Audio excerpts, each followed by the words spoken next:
Right, my name's Shirley Coote. I was born at Tamworth one frosty morning in August. We lived at Duncan's Creek. When I was about 4, I nearly drowned in the creek, and then afterwards I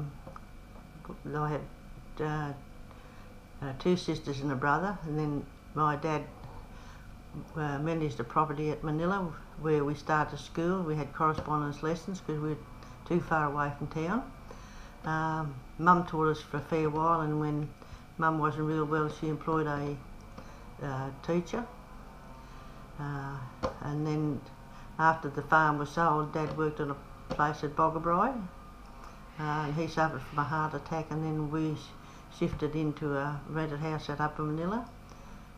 We went to school there for a little while, then I went to high school in Tamworth. I left high school when I was in 3rd year, and when I left school I was 15, and I went to work in a solicitor's office in Manila. And I was married in about 57, and I worked in the solicitor's office for about 7 years. And after that we bought a couple of businesses in Manila. We had a garage and service station. When our first daughter was born, she was 9 months old, we went there. And we also had wheat graders, and the men used to go doing contract harvesting and wheat grading. And then in about 10 years later we sold all the business and bought a farm at Boggabri, and we were there for a few years. We had a flood there in the 70s, and my husband got sick, so we leased a farm, then we came to town. And I worked in the Firestone Tyre Company as I was the only lady manager of a Firestone store in Australia at the time. And after the Firestone, all the stores were sold in Australia, they went back to America. And then I worked in an accountant office for a number of years until after my mother died. And after that I did part-time work for a panel beating shop just for a few years. Well, in the meantime I joined the Historical Society I was the treasurer and the secretary there for years and years, and set up their computer system to record all the items. And over the years I've just done family history for lots of people and wrote a few books, mainly on the cemeteries around the place, Gunnedah, and I did a Gunnedah district one which includes all the small villages, Carroll and Cluis and Breezer and all those.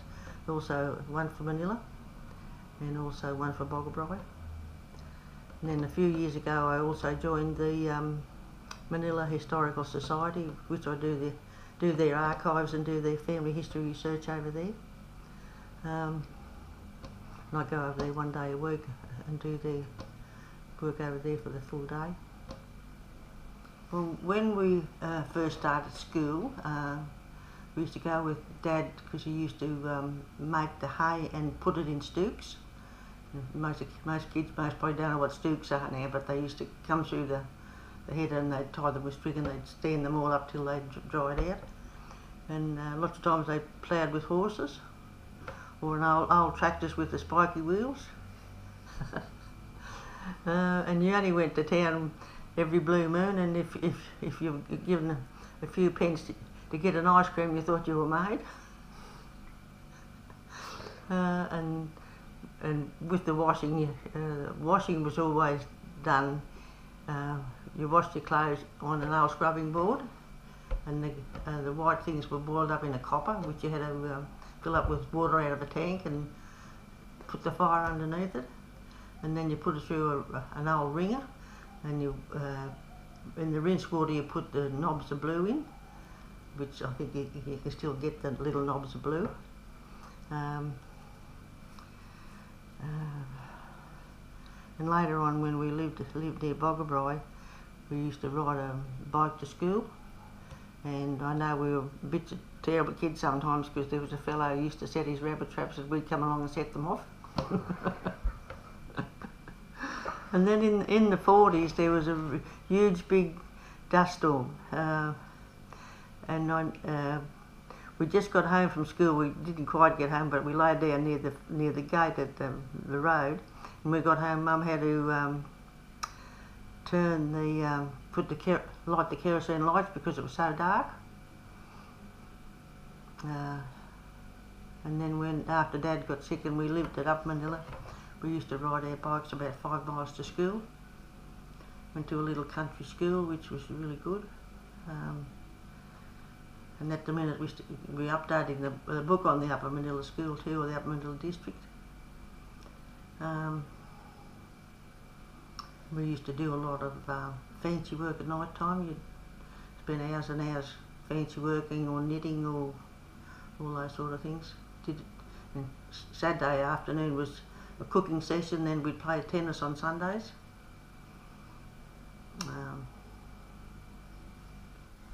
Well, how I first got started interested in family history and so forth, I had to do, my 2 children were at high school and I had to do an assignment about family history for school.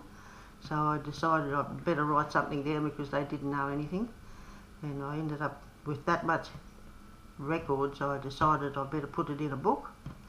So I did the book on my dad's side of the family. And then after I had that done, it was about 1980s, decided we'd better have a reunion. So we organised a reunion out at the showground, out at the racecourse at Gunnedah, and we had about 300 people there.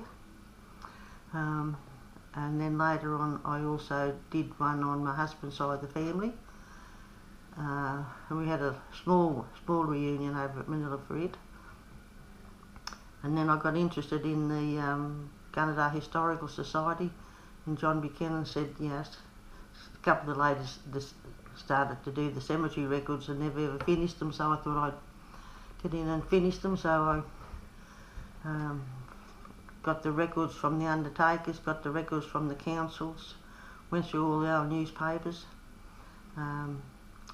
walked the cemeteries every row, up and down every row, and recorded all the headstones and where they were and so forth, and put them in a book, and also put a map in the back of the book, and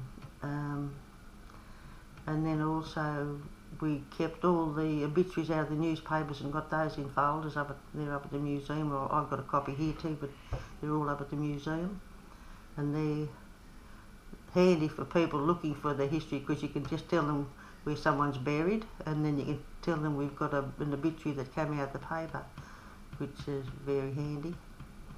And then the council and the undertakers always were ringing me to go and show somebody where someone was buried.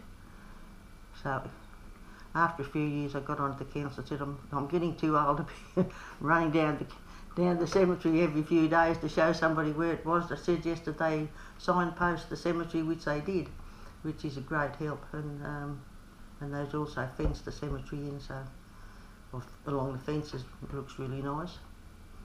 And I also did a cemetery book for Manila, which includes a tanga. It's the same sort of thing with the maps and all the obituaries and so forth.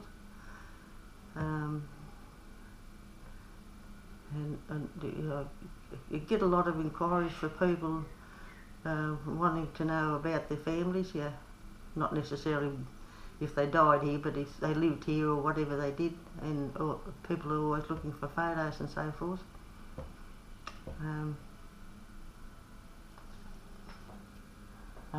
This Australia Day in Gunnedah, I was presented with the Australia Day Award, which I'm very proud of and very pleased to receive. I was nominated by the Gunnedah Historical Society for the work I did with the society, also the writing of the books, and also the writing of the books for the Manila Historical Society also. And it's a beautiful trophy, and I'll be very pleased to display it in my home.